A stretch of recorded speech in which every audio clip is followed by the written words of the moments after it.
How much money can you expect to make as a book coach? You want to ask this question because you're investing in training. You're investing time, you're investing money, and you're investing energy. And the answer is that there's a wide range of money that people make when they start book coaching. It depends in large part on what you're putting into it. Some people come to book coaching because they want to support their writing career. Book coaching is a steadier income stream, and you can control more how much money you make than you can with writing. Writing is so up and down, and it depends on when you launch a book and how that book is doing and so many other factors. So book coaching can stabilize the income for people in that situation, but they might not be doing it at the same level all the time. So they might be doing more book coaching at different points in their book writing process, and that person's going to make a different amount of money than somebody who is committing to making book coaching their full career. That was what I was doing during most of my book coaching years. I was a book coach for 12 years, solely a book coach, and for 6 of those years, I made multiple 6 figures. In the last years, I was making over $400,000. That's a lot of money, and I was working really hard, and I had a lot of experience that I brought to the table. I had a lot of client successes to build on.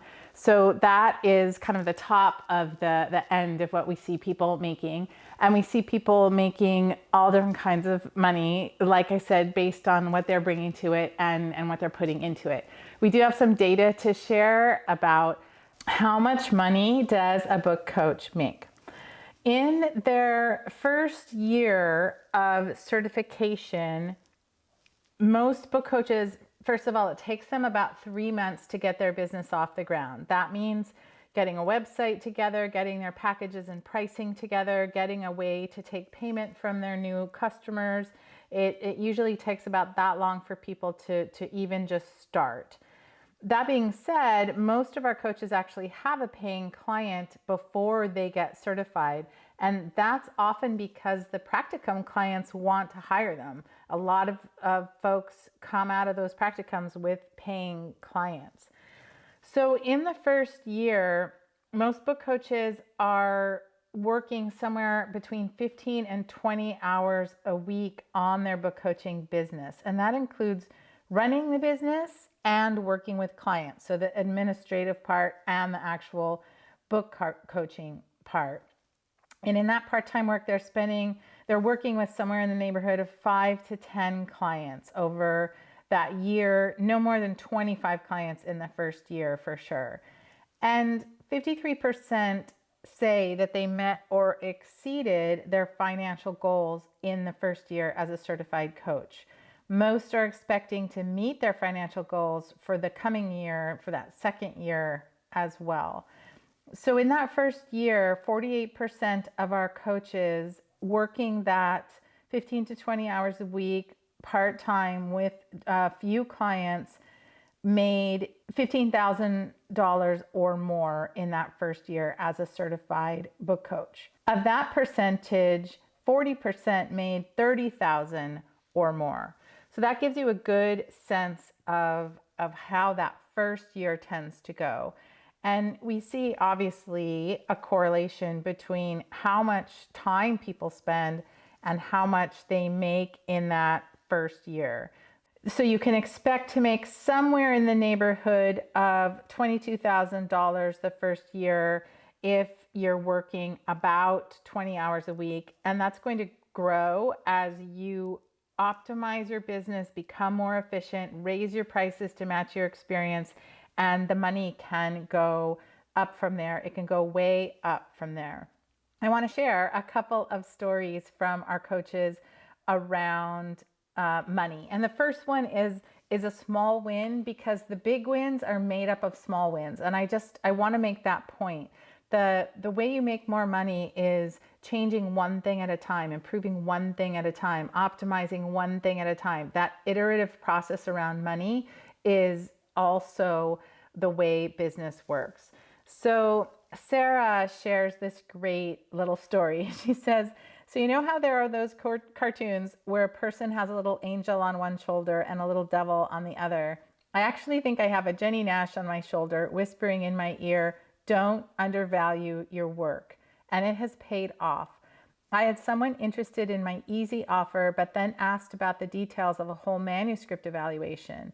My initial thought was offer her the manuscript evaluation minus the cost of the easy offer if she moves ahead. And then my second thought was no, I don't have to do that. I have set fair prices and can charge what I'm worth. I explained both options to her with pricing as I have it, and the client moved ahead and booked the manuscript evaluation without flinching. So thanks for being the voice of reason in my head, telling me not to charge less. That's the kind of win that you build a solid business on. And what happens when you keep doing those kind of decisions over and over and over again, setting fair prices, delivering clear value, and honoring the work that you're bringing to the table, you get bigger and bigger wins. This story is from Lydia, who's one of our book coaches who lives in Croatia. And she said, when I made the decision to quit law, I had no idea what I was going to do to earn money.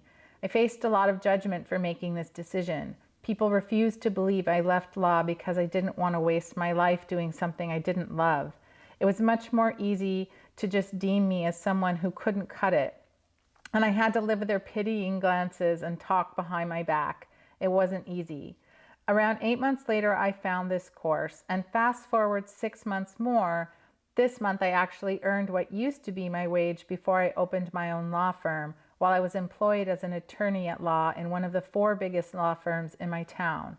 Now, wages in Croatia are weird in that an attorney doesn't earn that much more than an average cashier, so it wasn't an insane amount of money to begin with. But this was my goal, to be able to earn an average Croatian paycheck by doing something I love. I feel incredibly humbled and excited that I'm able to earn money by doing something I love while also giving those I serve something of value. I just felt inspired and wanted to share this with any of you who might be having doubts if this course was the right thing to do and if the investment in yourself was worth your while. I can't speak for anyone else, of course, but it is so worth it to me. And as I communicate with my colleagues in this course, it's thrilling to see it happening for others too. This is from Danny Abernathy, and she said, I've made more money this year than I made in all of 2021, and I think more than I made in the past 2 years combined. I'm excited for me. Janet Fox shared, you guys, I'm in shock. I was just filling out the questionnaire we got, and I discovered that I almost tripled my income this year over last. Holy cow. Plus, I actually worked fewer hours. Win-win. Janet is actually referring to the questionnaire that we use for our annual goal setting day, where we ask everyone to look at what they made the previous year and how many clients they worked with and who their favorite clients were and how much they were working in their zone of genius. And we look at optimizing business processes and systems and all the things that lead to making more money. And that was what she was sharing. There are so many stories of financial wins among our book coaches, and we just love hearing them. We heard from Michelle Cox, who had a goal of earning the tuition to send her daughter to a school that she really felt would be best for her daughter. And she committed to earning that tuition in her first years as a book coach, and she did it. And that was a huge win for her. We heard from Jen Braxma, one of our coaches who was a high school English teacher, and her goal was to leave her job. She shared with me that she got to a point where she said she just couldn't grade one more essay on The Great Gatsby, and she wanted to do book coaching instead. So she did end up leaving her job and becoming a full-time book coach. So that was another win. And perhaps one of my favorite stories is from Susan DeFreitas, who you'll hear from in a later video. And she talked about wanting to buy her first house and how book coaching allowed her to do that. And we just love those kinds of wins. And we are here to support those wins and just be here with them while they're building their business. Again, it's such a personal decision what your business is going to be, what you want it to do for you, what you want it to make. But I hope that this information is giving you a solid sense of what you can expect and a realistic sense of what you expect. That's what we really want to give to you, is the realistic story, not some pie in the sky, here's what our top students are doing. We're focusing on what all of our students are doing so you can have a really clear sense of what might happen for you.